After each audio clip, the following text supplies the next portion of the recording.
Preservation and translation: how Muslim scholars saved global knowledge. While Europe lapsed into the Dark Ages, a fierce glow of knowledge raged in the Islamic world. Muslim scholars did not merely develop science, but preserved the intellectual heritage of ancient civilizations that might otherwise have perished. In the House of Wisdom Beit al-Hikmah in Baghdad, scholars from different cultures and religions came together to translate ancient works from Greek, Sanskrit, Persian, Syriac, and Latin into Arabic. This translation was not just copying, it was profound understanding, explanation, and frequently improvement of the original texts. Plato's, Aristotle's, Hippocrates, Galen's, Euclid's, and Ptolemy's works were translated and read with fervor. Indian mathematicians and Persian philosophers' works were incorporated into the Islamic Learning Center's curriculum.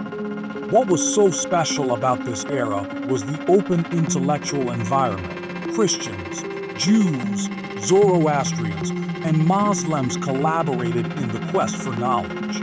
Philosophy, medicine, astronomy, and mathematics were perfected, corrected, and developed. Without this colossal endeavor, a great deal of classical Roman and Greek knowledge could have been lost forever. Europe's subsequent Renaissance was founded upon the books translated and preserved by Muslim scholars. The Islamic Golden Age did not merely shine, it kept the flame of world knowledge burning when the rest of the world allowed it to fade. The power of paper, revolutionizing knowledge in the Islamic world. One of the most important, but least remembered, turning points during the Islamic Golden Age was the discovery of paper, a substance that revolutionized the world. In 751 CE, following the Battle of Talas fought between the Abbasid Caliphate and Chinese Tang Dynasty, Chinese papermakers were taken into captivity. Rather than hiding the secret, the Muslims learned, perfected, and popularized the art of paper making across the Islamic world. Prior to this, information was inscribed on costly materials such as papyrus or parchment, restricting access. Paper, on the other hand, was cheap, resilient, and less cumbersome to make. Baghdad, Damascus, and Cairo were centers for paper manufacture. The first non-Chinese paper mill was constructed in Samarkand.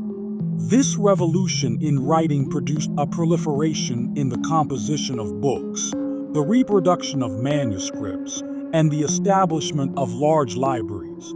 Scholars were able to disseminate ideas more rapidly and to more people than ever before.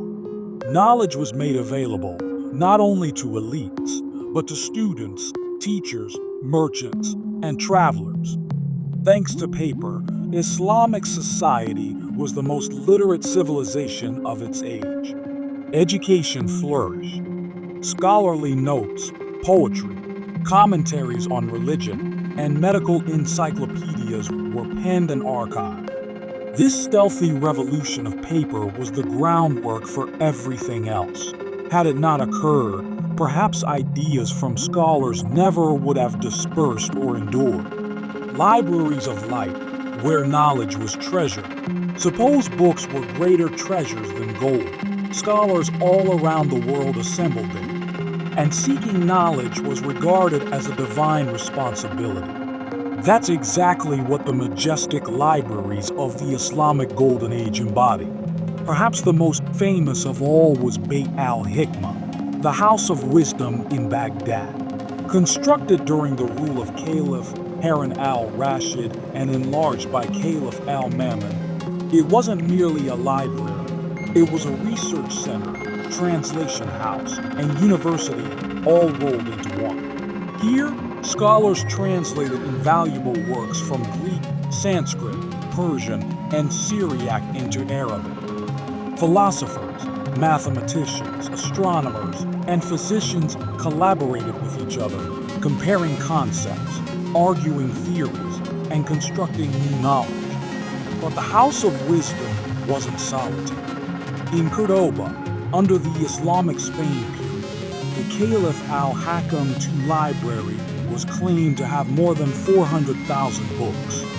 Whereas the majority of Europe had minimal collections, the Muslim world was full of books, due to the proliferation of paper and the esteem with which education was regarded. In Fez, Timbuktu, and Cairo, libraries thrived. Books were copied by hand, stored with care, and even listed in early methods of cataloging. These libraries were accessible to students, scholars, and anyone willing to learn. They were hubs of intellectual freedom, where even radical ideas could be debated respectfully. This profound affection for books and learning served to save ancient knowledge that could have been lost, and generated new knowledge that would eventually spark the European Renaissance. Architectural wonders, the timeless legacy of Islamic design. As science and philosophy bloomed, so did architecture, a form of art wherein geometry transcended spirituality and beauty resonated with the divine. Islamic architecture during the Golden Age was not only about constructing buildings, it was about creating symbols of wisdom, authority, and harmony with the Creator. From the Grand Alhambra of Spain to the breathtaking Great Mosque of Samarra in Iraq, Islamic architecture merged mathematics, symmetry, and art with religious belief. These structures employed exact measurements, geometric patterns, and calligraphy to symbolize the boundless nature of our law. Minarets and domes were not just aesthetically pleasing, but functional and symbolic as well. Domes symbolized the vault of heaven, while minarets amplified the call to prayer into far and wide distances. Every aspect of the architecture was imbued with meaning, both worldly function and divine purpose. Perhaps the most celebrated example is the Alhambra Palace, where exquisite Muqarna stalactite vaulting, purity symbolized by water channels, and walls inscribed with poetry and Quranic inscriptions abound. Another example is the Shah Mosque in Isfahan, famous for the ideal proportions of its architecture and the bright turquoise tiles covering the interior surfaces. Muslim architects also set the pace in town planning whole cities like Cairo and Baghdad with ventilation, lighting, water supply, and public space considerations decades before similar principles were widespread in the West. Their geometry and optics gave them the ability to plan buildings that would last the ages and weather the elements. And most importantly, it was all a sacrifice, an expression of divine perfection done humbly on earth. The fall of the Golden Age, what went wrong? As we arrive at the end of our odyssey through the Islamic Golden Age, one very important question remains. If this period was so advanced, so influential, why did it fall? The reality is multifaceted. Various factors came together to darken this shining page of history. Internal strife first came in the form of dynastic struggles, civil wars, and political turmoil that eroded the cohesiveness of the Islamic world. When scholars require peace and support to flourish, war renders learning impossible. And then there were invasions. The Mongol invasion, particularly the sack of Baghdad in 1258, was a crippling loss. The House of Wisdom, the hub of worldwide knowledge, was set on fire, its books thrown into the Tigris River. It's reported that the river flowed black with ink. Subsequently, European crusades and colonial empires transferred power and wealth away from the Muslim world. While Europe was starting to develop its renaissance, ironically founded upon the very knowledge kept safe by Muslim scholars, the Islamic world started shutting its doors. Yet another overarching factor was the loss of value in ijtihad, autonomous reasoning. Intellectual atrophy seeped in over time. Free debate gave way to inflexible thinking. Philosophical inquiry and scientific inquiry started being treated as anathema, and scholars shuddered at questioning orthodoxy. The world changed. Trade corridors shifted. Empires rose and fell. And gradually, the light of knowledge slowly faded away, lost to the very world that it used to enlighten. But the heritage wasn't forgotten. It survived in our hospitals, our maths, our sciences, our architecture, in all our algorithms, all our telescopes, all our universities.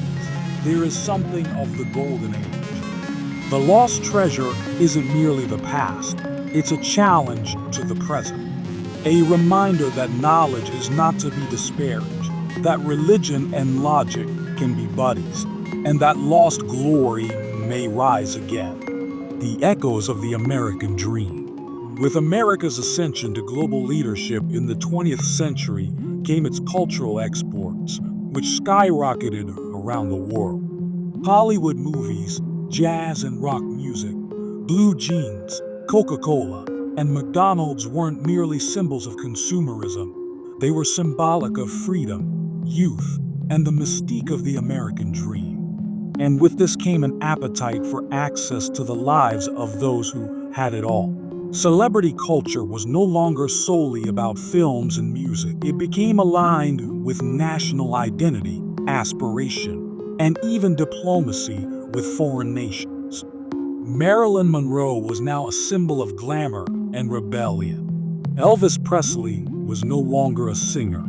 He was a cultural revolution. And they didn't simply want to hear their voices or watch them perform on stage. They wanted to know it all: whom they dated, what they wore, what they ate, how they lived. In this era, the tabloids were a phenomenon. The National Enquirer, People, and Us Weekly rode this fascination into a big business, making celebrity gossip an industry unto itself. Reporters were camped outside delivery rooms when famous women had babies. Paparazzi dogged stars mercilessly. Privateness was gradually lost on the altar of celebrity. But what did it do to the celebrities themselves? Most lived double lives: the public one they presented, and the intensely personal one that struggled to remain concealed. A few reveled in the spotlight, using it to make their name. A few cracked under the strain, falling into obscurity or mental illness. This section of the tale serves as a reminder that fame, as glistening on the surface, is usually acquired at a high private price. And as public demand increased, so did the methods employed to cater to it, portending an even more intrusive future. From paparazzi to predators, the cost of being famous. By the late 20th century, the word celebrity had expanded far beyond a foundation based on talent. Now, fame was a commodity, bought, sold, bartered, and consumed. And satiating this ravenous appetite was a new kind of predator, the paparazzi. Gone were the days of politely waiting for autographs. With the photography boom, affordability in printing, and an expanding tabloid market, paparazzi photographers turned into aggressive stalkers, pursuing celebrities down sidewalks, camping in front of their houses, and even pushing them to create controversy in the hope of a better photo. Privacy, once viewed as a human right, was now a luxury few stars could enjoy. Consider Princess Diana, the archetypal, perhaps, of this invasion. Harassed unstoppably by photographers no matter where she was, her last hours in Paris, chased by paparazzi on motorbikes, became a dark emblem of how far things had progressed in trading off humanity for a headline. And it wasn't just royalty. Hollywood stars, pop icons, and even reality TV personalities were stalked, scrutinized, and scandalized. Britney Spears' infamous 2007 breakdown, captured brutally by flashing cameras as she shaved her head, became a turning point, not just for her, but for society, a mirror held up to the public asking, is this what we've become?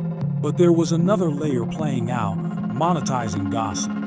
Shows such as Entertainment Tonight, TMZ, and publications such as OK, Star, and In Touch created a 24/7 cycle of surveillance of celebrities. Private text messages were leaked. Paparazzi auctioned off videos for the highest price. Careers were made by exposing others. And behind this circus lay a profoundly disturbing truth. Celebrities were losing control of their own lives. Many quietly endured anxiety, depression, and drug addiction. Fame was a gilded cage, opulent, but crushing. They couldn't shop at a supermarket without being snapped. Couldn't go on a date without gossip. Couldn't make a mistake without a headline. The fixation didn't only happen to the celebrity. Fans started comparing their own lives against the precisely constructed, and sometimes fabricated, pictures they were being shown. The gap between reality and fantasy grew. Public mental health issues, particularly among teenagers, skyrocketed. And then, the internet came along. The advent of the digital age would render everything prior to this as child's play.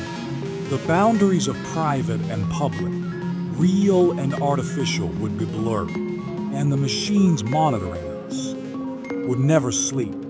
The internet era, when privacy became an illusion. As the world entered the 21st century, there was a digital revolution in progress. Initially, the internet held out the promise of freedom, an opportunity for all people to have a say, to connect, and exchange ideas without borders. But it also unleashed the floodgates of something much more sinister. The destruction of privacy on a scale that humanity had never even dreamed of. For celebrities, however, this new world was a double sword.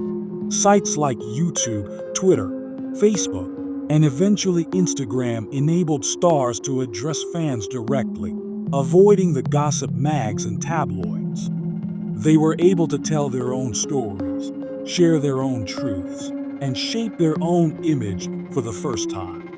But with that power came a new type of vulnerability. Each tweet, each selfie, each reply became information. And that information, it was monitored, harvested, sold. Not by the fans alone, but by algorithms, corporations, cyber attackers, even nations. Nothing was taboo anymore. Old tweets could surface and ruin reputations. Private videos got leaked. Direct messages got screenshotted and used as weapons. The cancel culture was born, where a momentary lapse, in or out of context or not, might cancel a career overnight. And this time, it wasn't only the paparazzi, it was everybody. The media had become the audience. Anyone with a smartphone was capable of filming a celebrity at his worst and being viral within minutes. The velocity of shame had increased manifold. There was no break, no thinking through, just immediate judgment. Even more startling was the emergence of sites and apps meant to monitor celebrity movement. Real-time locational information, flight trajectories, home addresses, and phone numbers were made available on some dark recesses of the internet. The web had converted curiosity into obsession, and obsession into monitoring. And in the background, big tech was fueling the flames. Social media algorithms made controversy and drama trend because outrage translated into clicks, and clicks translated into dollars. The more a celebrity was abused, the more engagement platforms gained. It was a vicious cycle, and the platforms were making money off the suffering. But most haunting of all was yet to arrive. The advent of AI and deepfakes, when technology would be able to outright steal a human being's face, voice, and identity. The war over privacy was no longer just about borders. It was about identity itself. In this new world, fame meant vulnerability, not only to the public, but to machines, codes, and invisible networks monitoring every step. The limelight had turned into a surveillance beam. What's next in the AI era? The battle for privacy goes to its last frontier. The rise of AI when reality became untrustworthy. In the 2020s digital maelstrom, a strong force was born that would turn everything upside down: artificial intelligence. What began as intelligent helpers and useful algorithms quickly turned into something much more sophisticated. For celebrities, this was the tipping point in the war of privacy. Imagine this. A video appears of a well-known actor uttering a scandalous remark. The world responds. Headlines erupt. But then, it's discovered the video was staged, artificially generated entirely by AI. This is the age of deepfakes, fake media in which AI replicates an individual's face, voice, and emotion so convincingly that even professionals find it difficult to discern what's real. Overnight, celebrities were no longer only viewed, they were being remade. Photos, videos, audio, permission no longer needed, nor even an actual moment. With enough information, anyone could be replicated.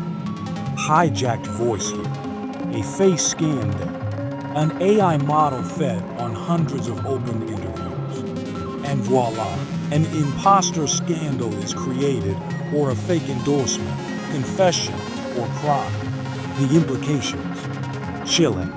A performer is seen hawking something they've never even heard of. An actor is ambushed in a leaked video that wasn't ever recorded. A politician fakes their voice delivering false words. And as the public looks on in astonishment, the distinction between fact and fiction dissolves. And it doesn't end there. AI software began creating celebrity chatbots, fan-made films, even AI girlfriends based on real celebrities. Fans interacted with their favorite stars without them even knowing. It made a billion-dollar industry, and the real person behind the fame, too often, left helpless. For celebrities, this wasn't a privacy invasion. It was a digital identity theft. Others attempted to resist it legally. Lawsuits were brought, AI protection bills put forward. But the technology progressed ahead of the law. For each deepfake that was removed, 5 others arose. The truth was no longer safeguarded by facts. It was now a race to see who could create the most viral version of reality. Fighting back, the battle to regain celebrity control in the AI era. When deepfakes and AI content inundated the web, celebrities were placed in a chilling dilemma. Popular enough to be replicated, yet helpless to prevent it. But that was only the first act. A new chapter unfolded: the resistance. Some stars reacted. They started suing businesses and platforms that made money off of deepfake videos, unauthorized likenesses, and AI impersonations. In a case that became a precedent, actress Scarlett Johansson sued an app maker who used her AI voice without her consent. She prevailed. It marked a turning point. But lawsuits were not enough to stem the tide. That's when governments came into play. Nations such as the United States, the UK, and EU countries started working on laws to safeguard digital identities. The terms right to publicity, digital likeness protection, and AI transparency laws began cropping up in bills. The law finally recognized that what you are online should be guarded just like your house or your body. Technology firms also pitched in. Sites such as YouTube, Meta, and TikTok started adding labels to AI-generated content and enabling users to flag deepfakes. Watermarking devices were presented to mark authentic videos and identify fake voices and faces. Meanwhile, celebrities began constructing digital firewalls around their brand. Others started selling their face and voice to AI platforms, making the threat pay. Others retained digital lawyers and AI auditors to keep an eye on their digital lives. Some even produced official AI versions of themselves in order to frame the narrative before anyone else did. But most influential weapon of all, awareness. Fans and the masses became more intelligent. They began to question viral videos. They wanted transparency. The dialogue evolved from, "Did you see that scandal?" to, "Is that even real?" This revolution, slow and steady, was the start of a cultural revolution. It wasn't about privacy anymore. It was about digital morality, trust, and what it means to be real in an era of illusion. The fight is far from over, but the balance is shifting. In the next part, we'll travel back briefly to understand how this all began and why the seeds of today's digital chaos were planted decades ago. The Digital Frontier Historical Archives in the Cloud.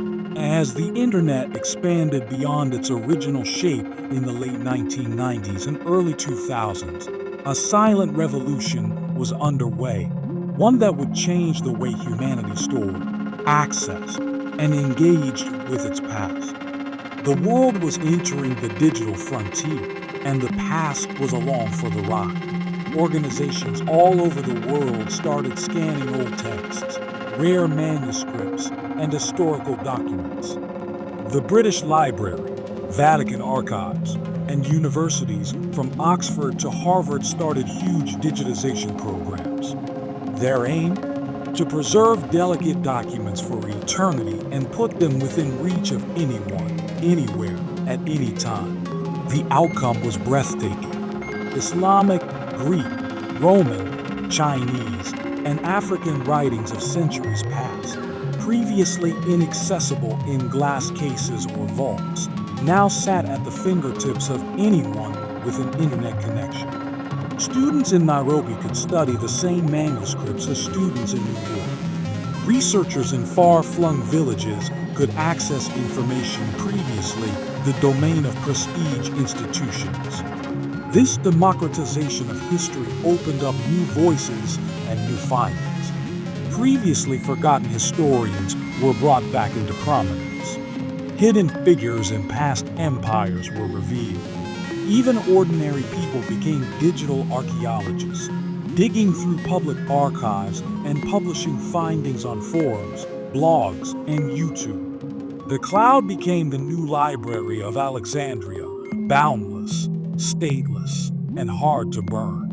But unlike its ancient equivalent, this one could not be destroyed by fire so readily. Backups, mirrors, and decentralized nodes ensured that history would not again be lost so easily. In this segment of the journey, we delve into how the past of humanity got a new home in the clouds, and how the change it wrought not only altered our perception of history, but the way we relate to truth, memory, and time itself. YouTube historians, the digital storytellers. There was a new generation of historians in the early 2010s, but not from university or library corridors. They came from bedrooms, basements, and tiny studios. Equipped with a microphone, editing suite, and a connection to the internet, they started rewriting the way millions read history. They were not professors. They were YouTubers. History, previously tied to old textbooks and stodgy lectures, was now presented in thrilling voiceovers, motion capture animations, and catchy narratives.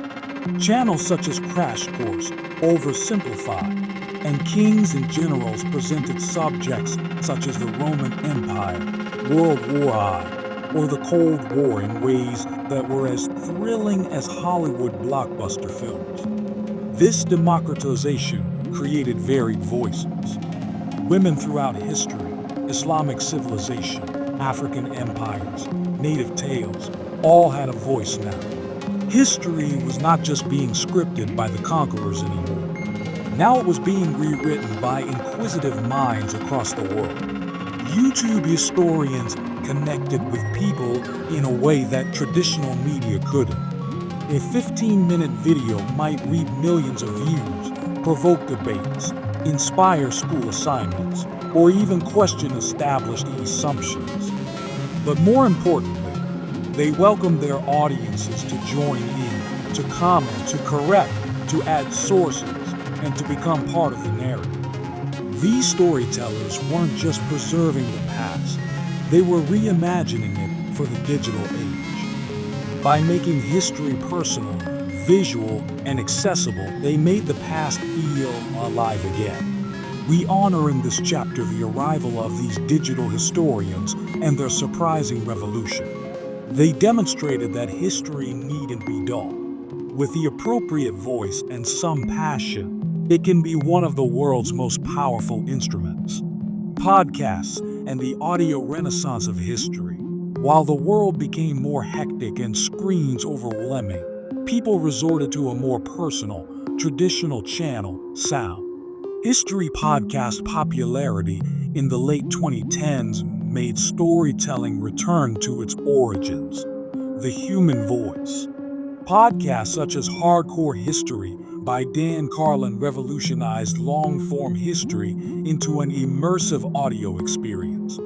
Carlin's energetic monologues, often up to 4 hours long, took listeners onto the battlefield of World War I, into the psyches of Genghis Khan's horde, or through the tumult of the Persian Empire's ascension. Unlike frantic YouTube videos, podcasts allowed for introspection.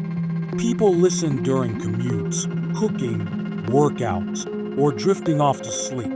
And with that, history became a companion and not just a subject. It was personal. Podcasts permitted subtlety. Producers weren't limited by algorithms or clickbait. They could probe deeply, investigate contradictions, and unfurl events gradually. The listener wasn't hurried. They were submerged. Voices narrated stories with feeling, ambience, and unvarnished truth. In addition, the podcast phenomenon broadened representation. Indigenous historians, Muslim scholars, Black voices, and women historians had platforms to delve into two often overlooked aspects of history. These weren't mere facts. They were living experiences, conveyed in spoken language. The international success of history podcasts uncovered something profound. People still yearned for stories of what's past, not out of curiosity, but because they were looking for meaning, identity, and understanding amidst the chaotic world.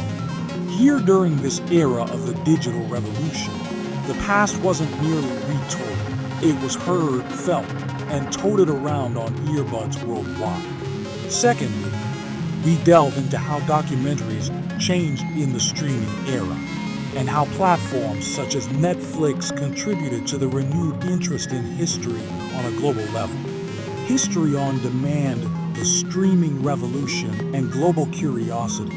The 2010s and early 2020s witnessed an unstoppable trend: the explosion of on-demand streaming platforms. Netflix, Amazon Prime, Disney Plus, and subsequently regional behemoths like Shahid, Z5, and others in Asia and Africa changed how entertainment was consumed.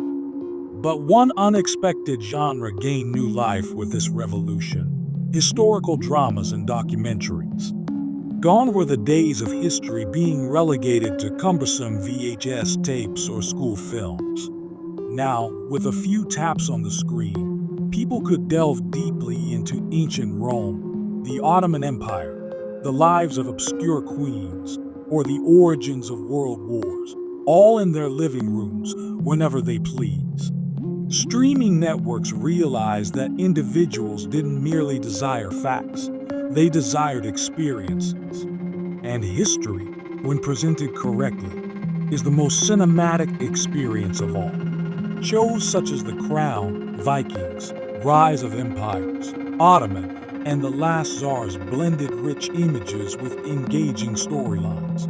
All at once, the past wasn't far away. It was alive, it was dramatic, and it was emotionally compelling. Netflix was especially instrumental.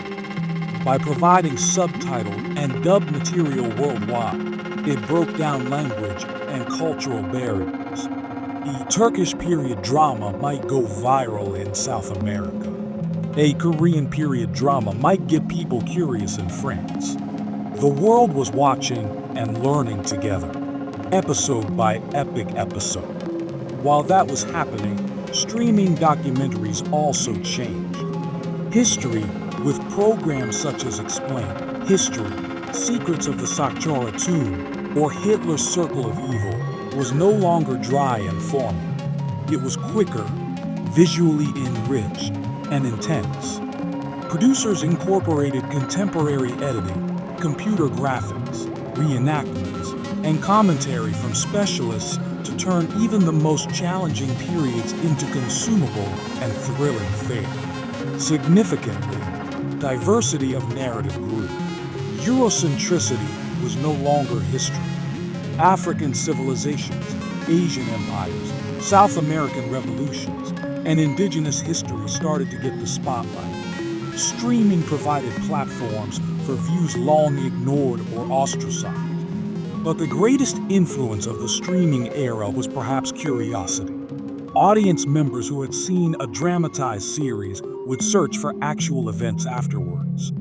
They'd Google, read books, or tune into podcasts about what they had just watched. Algorithms promoted documentaries on interests. One click could light up an in-depth exploration of bygone times. Streaming also inspired a generation of independent creators and historians. Not everyone was signed with Netflix, but YouTube, Patreon, and even TikTok started to feature expert content from enthusiastic people. They combined the production quality of streaming giants with grassroots enthusiasm and created a new form of globalized accessible history. The screen no longer belonged to Hollywood alone. It now belonged to every civilization that had ever lived. The rise of micro-history TikTok, Reels, and the 60-second pass. As the 2020s unfolded, attention spans narrowed, but curiosity did not. With digital platforms like TikTok, Instagram Reels, and YouTube Shorts ruling the digital world, a new phenomenon arose: microhistory. It began with brief, punchy videos. A 30-second video about how Cleopatra died, a 1-minute account of the collapse of the Berlin Wall, a dramatic recreation of the last moments of a Mughal emperor. These were not just viral videos, they were portals to historical storytelling, rewritten for the mobile generation. Youth creators, without any formal training in history, but with a strong interest in the past, started compressing centuries into seconds. And people adored it. Billions of views, shares, and comments came in.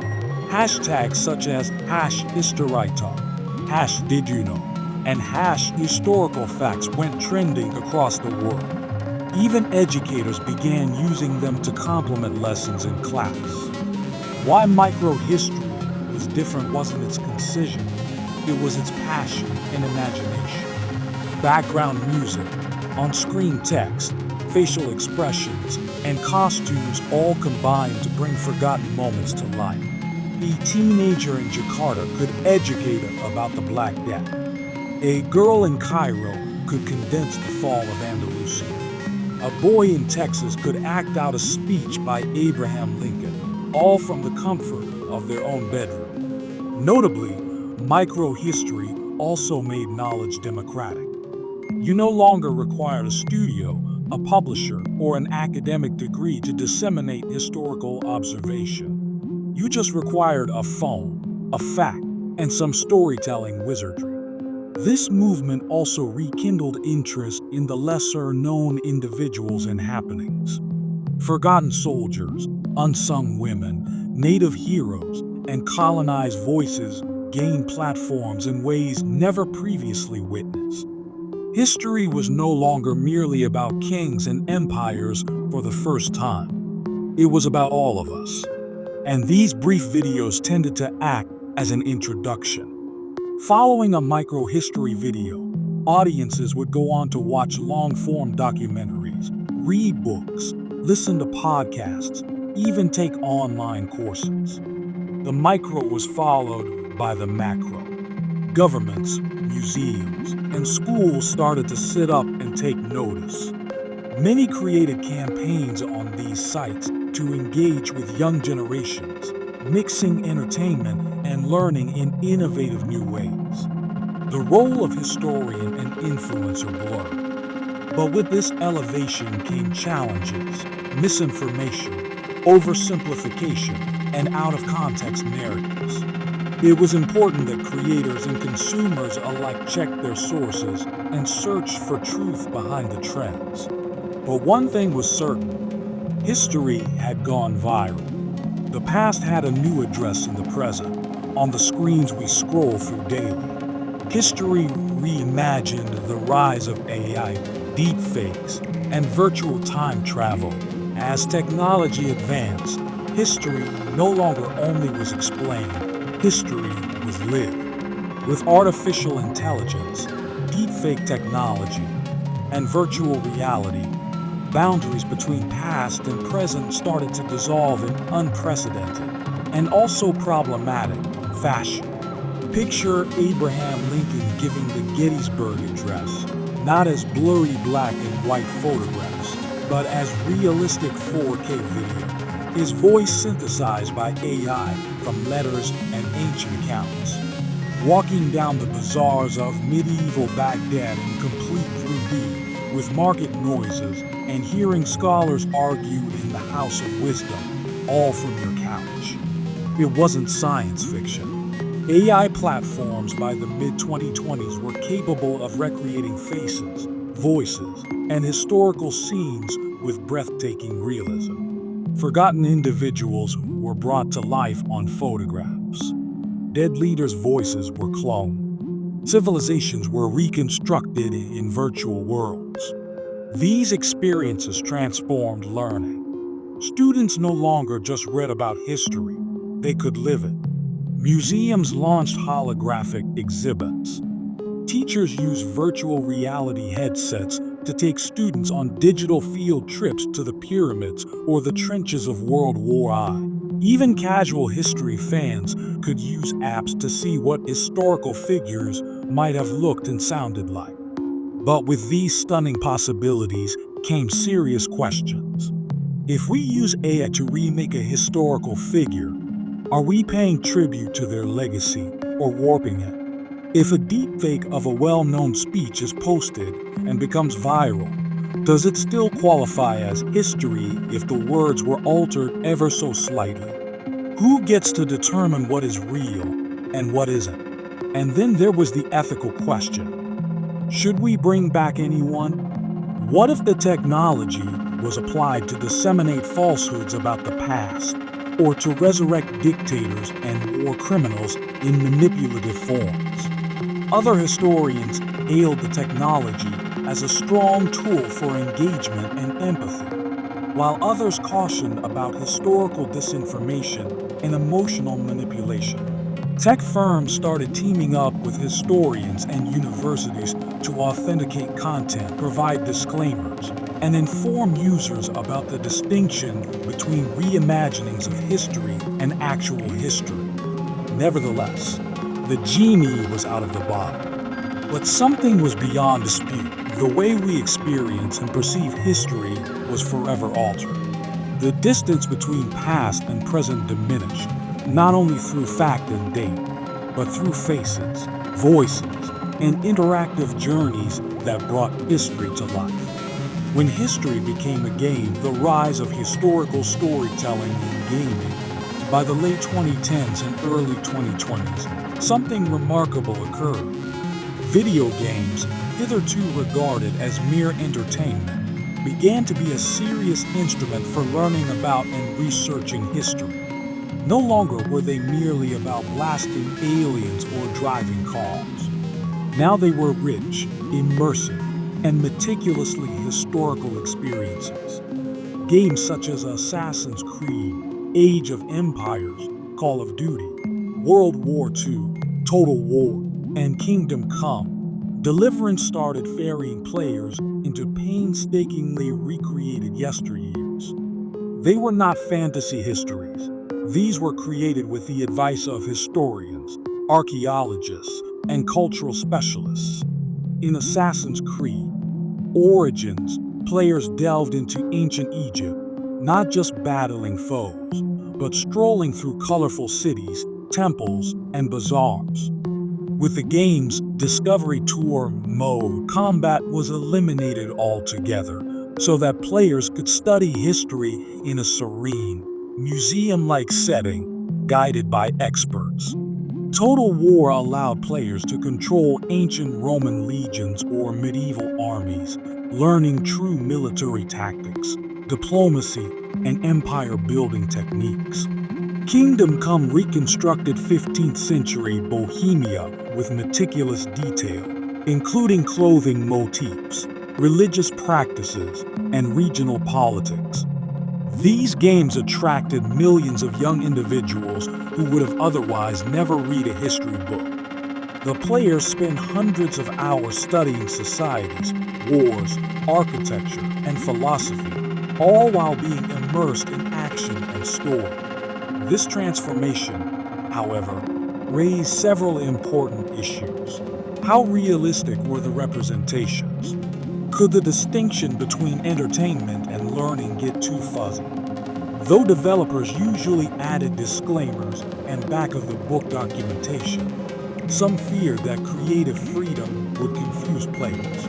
A plot twist could entail modifying an actual historical occurrence, resulting in myth over memory. Despite this, teachers widely adopted these tools and utilized them to inspire curiosity among students. Museums and teachers collaborated with game development studios to develop historical game exhibits, workshops, and curricula. Even independent game developers were not immune to the movement, designing reflective games on the Holocaust, civil rights movements, colonialism, and lost cultures. Some of these games did away with combat altogether, with emotional storytelling, choices, and moral decisions of real individuals in history taking center stage. Gaming didn't supplant the old-fashioned teaching of history, but it did broaden it. It brought history to new viewers, made history personal and salient, and allowed individuals the opportunity to not only read about the past, but to experience it, make choices therein, and grapple with the outcomes. YouTube historians and the new golden age of historical storytelling. As the 2020s got underway, a revolution in the teaching of history and the telling of history occurred, not in classrooms or universities, but on the platform YouTube. Millions of individuals worldwide started studying history, not through textbooks, but through charismatic producers who made their love of the past into compelling digital tales. These were the YouTube historians, a new breed of teachers, researchers, and narrators who combined high levels of knowledge with cinematic editing, humor, and animation. Producers such as Oversimplified, Historia Civilis, The Great War, Kings and Generals, Bass Battles, Crash Course, and TIK started getting millions of views for every video. They explained everything ranging from the causes of World War I to Julius Caesar's campaign in Gaul, from the rise of communism to the fall of empires. What set them apart from their peers wasn't their intelligence. It was their skill at making intricate events interesting, palatable, and even humorous. Simplified, for instance, made enormous wars cartoons using stick figures and snarky narration, explaining geopolitics and diplomacy to younger viewers. At the same time, The Great War released weekly recap episodes of World War I precisely 100 years to the day that the events transpired, providing a real-time experience of the atrocities and choices of the time. Kings and Generals created animated maps of battle and in-depth looks at lesser-known historical campaigns, and Crash Course provided full series on world history, U.S. history, and European history in bite-sized, classroom-friendly packages. These producers didn't merely inform, they stirred curiosity, encouraging the audience to dig further. Comments often descended into arguments over strategies, ideologies, and overlooked facts. Audience members were from diverse backgrounds: students, veterans, scholars, and self-learners. But it was not just old-fashioned history that thrived. YouTube historians uncovered silenced and marginalized histories of women fighters, Native resistance, lost scientists, African kingdoms, Islamic empires, and colonial uprisings. This change expanded the historical vision, demonstrating that history was not all about kings and generals. It was also about ordinary folks who made history happen from the bottom up. Most creators supported their work by using Patreon, merchandise, courses, and sponsorships, which made it a sustainable profession. Some even partnered with museums, universities, or publishers to fill the gap between the academy and the masses. And whereas static textbooks could not be updated, translated, or answered in real time, YouTube videos could be. Errors could be fixed, ideas discussed, and content retooled for new platforms such as TikTok, podcasts, and streaming platforms. There was also an increase in virtual tours of history as YouTubers visited battlefields, ancient ruins, and archives across the globe. Some blogged their travels through vlog-style videos, while others employed 3D modeling, satellite images, or aerial footage to present historical sites as never seen before. This democratization of historical narrative also gave rise to worries, misinformation, historical bias, or the potential for oversimplification. Some producers were criticized for promoting nationalist narratives or selectively picking evidence. But the best YouTube historians stayed anchored in research, sources, and critical thinking, frequently referencing sources and inviting viewers to draw their own conclusions. In an era besieged by short attention spans and going viral, these producers showed that there was still appetite for rich, meaningful storytelling. And through them, millions rediscovered the thrill, tragedy, enigma, and awe of our common human experience. The podcast renaissance, history told in voices, while YouTube thrived with the power of visual storytelling. Another forceful medium took hold in secret, engaging millions: podcasting. Podcasts were not merely radio shows. They were sonic time machines, transporting listeners into the sounds, the emotions, the drama of history using only voices and music. History podcasts such as Hardcore History by Dan Carlin reimagined what could be done with a history lecture in the early 2010s. Each episode wasn't a dry recap.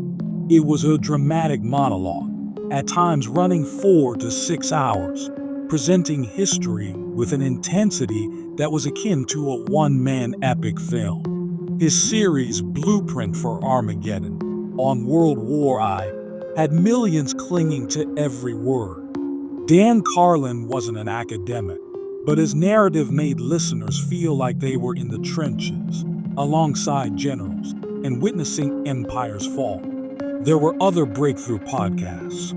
Mike Duncan's Revolutions explained the most significant revolts in the world, from the English Civil War to the Haitian and Russian revolutions, each presented in meticulous, serialized fashion. Duncan had already achieved success with The History of Rome, a venture so popular that his listeners helped sponsor a book tour in several countries. Then there was You're Dead to Me on BBC Radio, a comedy history show pairing historians and comedians to present something like medieval medicine or the Mongol Empire as fun and edifying. History Extra, the British Museum podcast, and Stuff You Missed in History Class carried the genre further, with everything from in-depth episodes to bite-sized bits of historical trivia. Podcast presented something new: closeness. Hearing a historian speak into your ear produced a sense of connection that books and video couldn't possibly provide. Whether individuals commuted to work, exercised, or simply lay in bed, they could travel through time. All they had to do was press play. Independent producers worldwide started creating their own history podcasts. Some covered local history, such as the rise and fall of African empires, the hidden histories of South Asia, or native histories suppressed by colonization. Others became theme specialists: history of science, historical crimes, fashion over the centuries, or even food and cooking traditions. The multiplicity of voices burst forth. LGBTQ+ producers, women scholars, scholars from the global south, all contributed new takes on history, countering Eurocentrism and illuminating the hidden. Even large media corporations caught on. Spotify, Audible, and Apple became patrons of exclusive history podcasts with cinematic audio design, immersive dramatization, and star narrators. Podcast networks Wondery and Parcast created dramatized history series, collapsing the distinction between learning and entertainment. There were some podcasts that were interactive, allowing listeners to ask questions, propose topics for discussion, or join live chats. Others built virtual communities where fans argued about history, exchanged resources, and created study groups. Podcasting also provided a voice for silenced historians elsewhere, those whose research went against political powers or uncovered inconvenient truths. From the Armenian genocide to the partitioning of India, podcasts enabled contentious histories to be spoken openly, heard by global audiences without censorship. In schools, podcasts were used as learning materials. Teachers used them for homework, and students preferred them to textbooks. Indeed, some universities started archiving series of podcasts as educational assets. This surge of history podcasts did not only make history accessible, it made history emotional, pluralistic, and interactive. It enabled us to listen to echoes of the past, through the screams of revolutionaries, the orations of kings, the whispers of silenced voices. History in 60 seconds, TikTok, Instagram, and the viral past. With the arrival of the 2020s, a new era of storytelling emerged, not on bookshelves or within podcast libraries, but on smartphone screens, where vertical clips dominated and attention spans were dwindling by the second. Enter TikTok and Instagram Reels, platforms known more for dancing and memes than deep historical content. But something unexpected happened. History went viral. Producers started producing micro-documentaries in less than a minute. Within 60 seconds, they'd cover everything from the truth about the Trojan horse to how the Mongols altered the world map. Complicated events were now presented with punchy narration, fast-paced visuals, and tight editing, hugely ideal for Gen Z's content culture. A single video could cover the way one assassination ignited World War I. Another would explore taboo love stories in Persia, or the secret role of African queens in international politics. What gave this model strength was its sense of urgency. Viewers could learn a bite-sized fact in the time it would take to wait for an elevator. These bite-sized videos didn't substitute for in-depth history. They sparked curiosity. Viewers would say, wait, what happened next? Or is this real? Compelling producers to upload multi-part series, occasionally going into 20 or more videos about one subject. One of the first viral history TikTokers was a teacher who used whiteboards and costumes to role-play historical debates. Then came animated timelines, meme-infused history facts, POV, "You're a peasant in medieval France" skits, and even musical parodies of famous events. History became personal, relatable, and fun. What really blew up was representation. Artists worldwide posted history from their cultures, Aztec ceremony from Mexico, Mughal stories from India, Chinese dynastic rivalries, pre-colonial African science, and native tales of the Americas. They were not commonly taught in public schools, yet now had millions of views. This short-form revolution also battled myths and disinformation. Fact-checking content creators would stitch together videos and, with politeness, correct errors or provide enhanced context. They proved that a 30-second video could initiate meaningful dialogue about truth and historical bias. On Instagram, visually curated carousels narrated stories like scanning through a museum. Pages utilized high-resolution artwork, impactful quotes, and bite-sized text to narrate revolutions, scientific advances, or the secret lives of historical figures. Some histories focused on beauty, pairing eras with ambience, color, or music. The Roman Empire with orchestral scores. The 1920s with jazz and neon lights. The Ottoman court with rich gold and red. These pairings made history not only informative, but beautifully filmic. Educators learned to adapt. Some used TikToks as homework, having students produce 60-second summaries of what happened in the past. Museums started employing short-form content creators to make their artifacts relevant to younger generations. Short clips also emerged as potent weapons for activism. Artists made connections between historical injustices and present-day causes, teaching the masses about cycles of colonialism, racism, economic disparity, and movements against it. But the style was not without its detractors. Some historians caution that reducing centuries to seconds threatened to oversimplify complicated subjects. But the finest makers replied with richness, openness, and references to complete resources, informing viewers that short form was merely the starting point for learning, not the destination. In the era of swipes and scrolls, history had discovered a new cadence, one beat, one fact, one compelling concept at a time. And as we approach the final act of this adventure, we'll pose a deep question. What comes next? Will AI and virtual reality be the ultimate frontier of historical narrative, or the start of a new golden age of truth? Stay tuned for the finale. The future of historical storytelling, AI, VR, and the battle for truth. And as we move into a new age, the question isn't so much how we learn from the past, it's how we live it. Now, artificial intelligence, virtual reality, and interactive storytelling are totally reinventing the way we present history.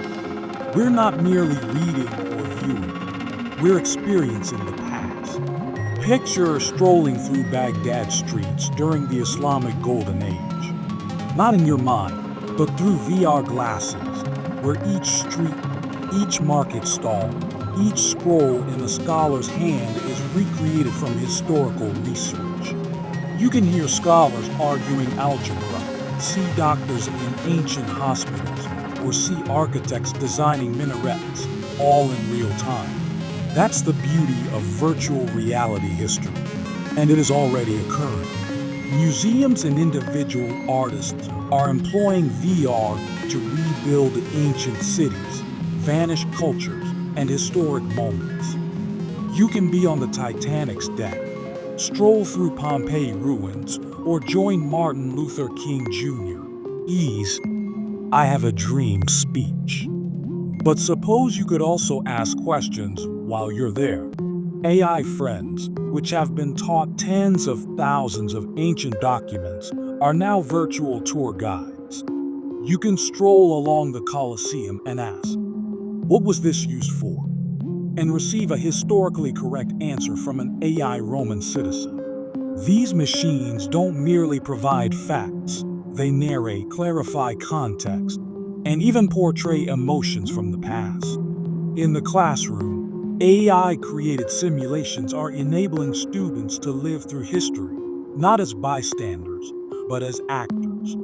They are making choices, negotiating peace agreements, enduring wars, or fighting revolutions. It's no longer learn about history, it's become part of it. Meanwhile, deepfake tech is being employed in unexpected places. Ethical history makers are leveraging it to bring great figures back to life.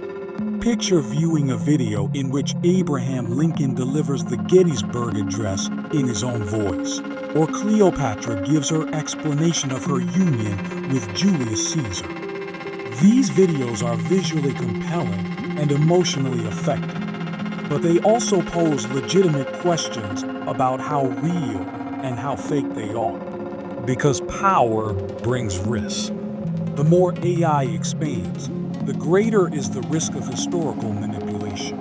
Artificially created historical clips, manipulated photographs, or politically driven edits may mislead audiences, particularly in an era where false information travels rapidly. That is why the future of history should be founded on transparency, ethics, and accuracy.